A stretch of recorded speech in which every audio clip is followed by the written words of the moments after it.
Bonjour à tous, petite vidéo aujourd'hui assez rapide pour présenter Realty et voir quels sont les risques et les avantages un petit peu de cette plateforme. Realty, c'est quoi? C'est une plateforme permettant d'investir dans l'immobilier grâce à la blockchain. Donc ici on parle de crypto-monnaie en proposant d'acheter de l'immobilier via des tokens d'environ 50 $. Donc, je ferai une vidéo prochainement peut-être sur la plateforme en elle-même pour voir un petit peu comment elle est, comment elle fonctionne et comment investir ou se désinvestir, récupérer les loyers, etc. En attendant, cette vidéo n'a pour but que de voir un petit peu quels sont les avantages et les inconvénients. En tout cas, aujourd'hui, Realty, on en parle partout, sur YouTube, sur Internet, dans les blogs, partout, on voit la maison est domotique, le Figaro. Voilà, donc est-ce que pour autant il faut y aller? C'est pas parce qu'on en parle partout qu'il faut nécessairement y aller, en tout cas pas les yeux fermés. Oui, j'ai envie de dire, mais, alors attention, il y a des avantages. Oui, mais pourquoi? Petit montant. Alors déjà, effectivement, Realty permet d'investir à partir de montants assez faibles. Mais ça, c'est pas quelque chose de nouveau. C'est quelque chose qu'on a déjà au travers des SCPI et des foncières cotées, les REIT et les SIIC. Donc c'est quelque chose qui existe déjà. Pour l'instant, en tout cas, on a une bonne liquidité. Est-ce que ce sera toujours le cas? Je ne sais pas. Ça se revend assez facilement, en tout cas assez rapidement et facilement, hein, pour ceux qui savent faire en tout cas. Mais c'est aussi quelque chose qu'on a avec les SIIC et les REIT, avec donc les foncières cotées. Le rendement de 10% en moyenne sur l'immobilier tokenisé chez Realty, on le retrouve aussi dans les SIIC et les REIT. Peut-être pas 10% de moyenne, mais on retrouve assez facilement des rendements comme ça si on veut en trouver.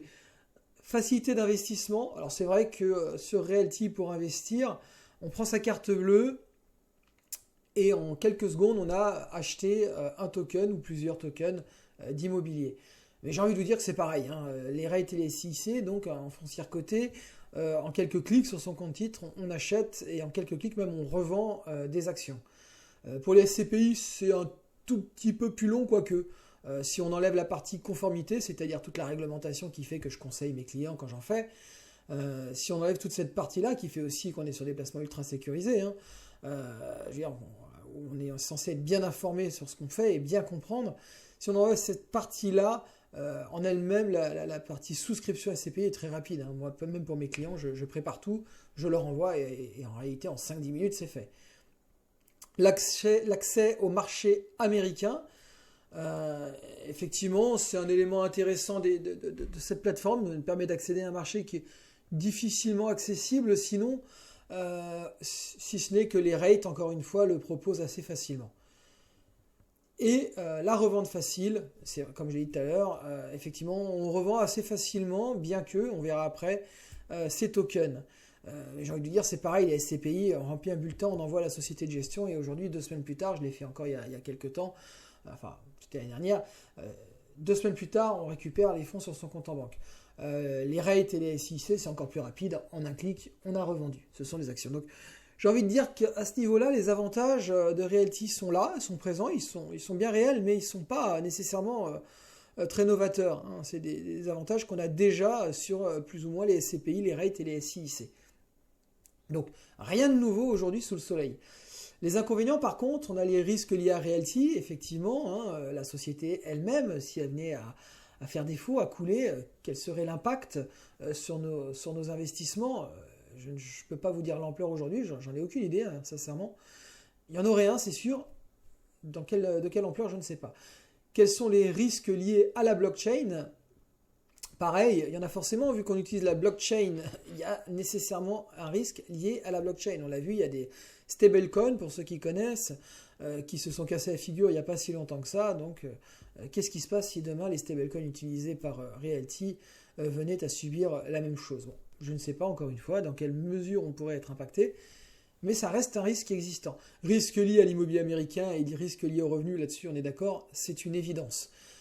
Et maintenant, le dernier risque, sur lequel je vais passer un chouïa plus de temps, c'est le risque de perte en capital lié à la complexité de la blockchain. Alors, on disait tout à l'heure facilité de revente. Oui et non.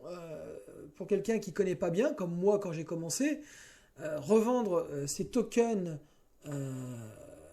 c'est-à-dire son immobilier sur la plateforme, ça reste compliqué. Du moins, si on veut les revendre et récupérer de l'argent et les avoir sur son compte en banque, ça reste compliqué. Le process entre la revente qui nécessite de leur dire qu'on revend tel token, d'aller sur son wallet, de leur transférer le token, de leur mettre un code de transaction, d'attendre que ce soit validé, on reçoit ensuite les fonds sur son wallet, il faut les transférer de mémoire sur Binance, sur lequel il faut encore pas les transférer, mais les transformer dans une autre crypto-monnaie, je crois, de mémoire, je me souviens plus exactement, et ensuite les transférer sur son compte bancaire. C'est assez fastidieux pour ceux qui ne connaissent pas, et le risque en plus c'est de perdre son argent, parce que quand on fait des erreurs là-dessus, c'est pas comme un virement où on fait une erreur, si on fait un virement sur un compte qui n'existe plus, il est rebalancé chez nous. Bon. On récupère l'argent. Si là on fait une erreur de transfert sur une adresse qui n'existe pas, l'argent est perdu dans la nature. Je ne sais pas où il va, mais il est perdu dans la nature.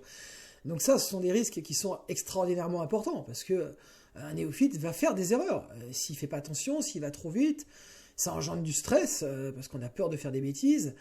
Et alors, tout ça pour investir 50 € et récupérer quelques euros par mois parfois, sans compter les frais que ça va engendrer. Parce que la crypto aujourd'hui, il y a beaucoup de frais, on l'a vu, Ethereum, alors il y a des monnaies avec moins de frais, mais il y en a quand même un petit peu. Moi aujourd'hui, quand je fais des virements sur mon compte en banque, de compte à compte ou sur des comptes externes, je paye 0. Voilà. Alors oui, j'ai des frais bancaires liés à la tenue de compte, l'abonnement des moyens de paiement, c'est vrai. En attendant, là, les frais sur les petits montants sont assez exorbitants, je trouve. Voilà. Sur les gros montants, ça va, mais il y a des incompressibles qui fait que Alors du coup, c'est un peu contre-productif, étant donné qu'on dit que c'est super intéressant pour les petits portefeuilles parce que ça permet d'investir à partir de petits montants, sauf que les petits montants vont engendrer des petits revenus et les petits revenus vont engendrer d'énormes frais de transaction et de transfert. Voilà. Bon. Ceci étant, la plateforme reste vraiment très sympa. On voit sur des sites qui sont allés un peu plus loin dans l'étude, peut-être des pages que je montrerai ultérieurement, que ça a l'air du moins assez sécurisé, mais en attendant, je trouve que c'est vraiment un élément de diversification, pas un élément d'investissement principal, c'est pas en cœur de portefeuille, c'est vraiment un petit élément de diversification. Je ne peux pas le préconiser aujourd'hui parce que il n'est pas agréé par l'AMF, je rappelle, l'autorité des marchés financiers. Donc je vous invite quand même à y aller avec des pincettes, à faire très attention. Et si vous souhaitez vraiment vous y aller, faites-le en limitant vraiment votre capital d'investissement. Très sincèrement, moi, à titre personnel, je ne me vois pas y mettre plus de 1 ou 2% de mon patrimoine, tel que j'y mettrais une ligne d'action, voilà, pas plus. Pour moi, en tout cas, aujourd'hui. Voilà. Par contre, je trouve ça super intéressant. J'y vais pour découvrir, pour voir comment ça fonctionne. Est-ce que c'est le futur? J'en sais rien du tout. Mais c'est intéressant et ça mérite d'y prêter attention. Voilà. J'ai fait une synthèse vraiment très très rapide. Si vous avez des questions, n'hésitez pas à revenir vers moi. Je rappelle que ce n'était pas un conseil, hein, ça reste une présentation, pas un conseil d'investissement, mais je pense que ça a été clair au travers des risques que j'ai mentionnés, et surtout quand je dis qu'il ne faut pas y aller, en tout cas que moi je n'irai pas au-dessus de 1 ou 2% de mon capital. Voilà, écoutez, à très bientôt, excellente soirée ou excellente journée. Au revoir.